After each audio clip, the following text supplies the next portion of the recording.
Voilà, donc l'idée c'est, alors, comme je vous disais, on a encore beaucoup de travail à faire sur l'ergonomie. Vous attachez pas à l'ergonomie, attachez-vous à l'idée principale. L'idée, voilà, c'est une plateforme web. Vous venez vous connecter en tant que client, développeur, freelance, designer, SS2I. Vous avez une application à réaliser ou vous souhaitez participer à la réalisation d'une application. Ben, vous venez vous identifier sur la plateforme. Après, vous êtes inscrit. Vous avez accès à l'ensemble des applications que vous avez développées et puis un ensemble de fonctionnalités. Donc au travers de la plateforme Cyclone, vous allez pouvoir, comme je vous le disais, exprimer votre besoin. Si vous êtes client et que vous allez vouloir créer une application, vous allez pouvoir exprimer votre besoin, le décrire des use cases. Vous allez pouvoir trouver les membres de l'équipe que vous allez vouloir sélectionner, suivant leur expertise, suivant leur expérience, suivant leur profil. Qu'ils soient chefs de projet, architectes, développeurs, designers, testeurs finalement. Vous allez très bien pouvoir dire moi je cherche des développeurs C#. Donc potentiellement le rating est assez élevé, qui aurait potentiellement des expériences concrètes sur des projets sur lesquels des clients qui auraient déjà travaillé avec ces développeurs auraient donné un feedback. Donc pensez réseaux sociaux, pensez un petit peu LinkedIn, mais directement connecté finalement à la plateforme de développement.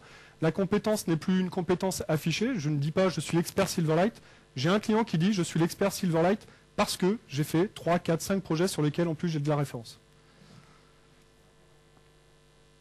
Le suivi effectivement des KPI SaaS et puis l'accès aux détails de vos applications. Donc on en a quelques-unes qui restent encore des petites applications qu'on va enrichir au fur et à mesure et sur lesquelles quand on passera en production, j'espère que vous aurez un ensemble de bibliothèques d'applications, de références qui vous serviront aussi de tutoriels.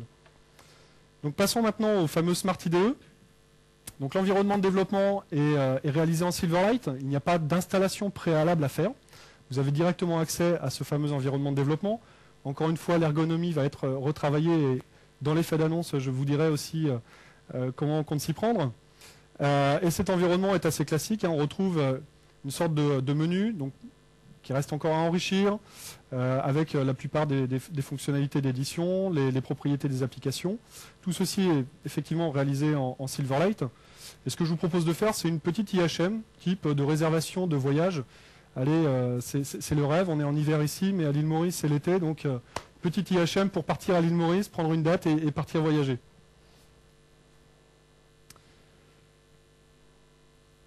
Une toolbar qui va vous permettre d'éditer les différents composants que vous allez poser sur la surface de design.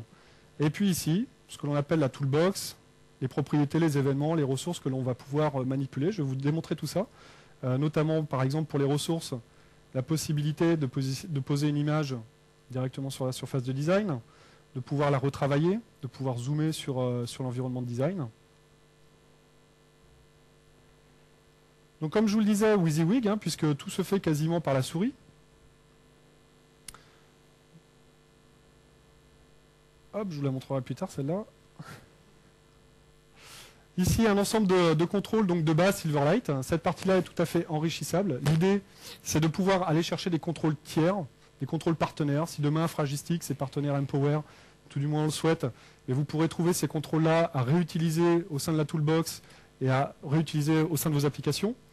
Donc tout simplement, comment se construit une interface, mais comme on a l'habitude au travers d'un designer. C'est-à-dire je vais venir positionner des éléments, je vais modifier leurs propriétés. Donc par exemple pour un text block, je vais venir modifier son texte.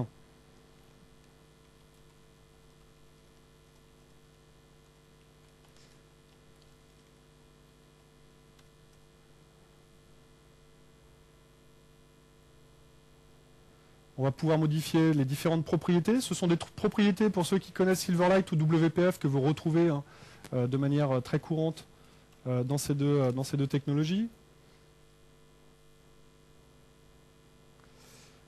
Alors je suis désolé, effectivement l'écran est un petit peu petit. Voilà, on va pouvoir positionner d'autres types, par exemple le calendrier, c'est peut-être pas mal pour choisir une date de départ finalement.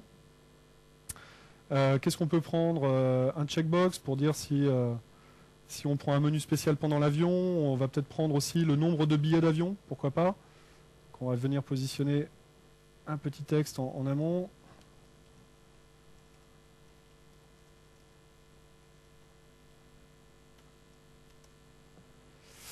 Ok. Et puis, tout simplement, on va positionner aussi des boutons. Partir, par exemple. On souhaite partir, valider notre billet, notre date. Voilà. Et puis un petit bouton annuler, pourquoi pas.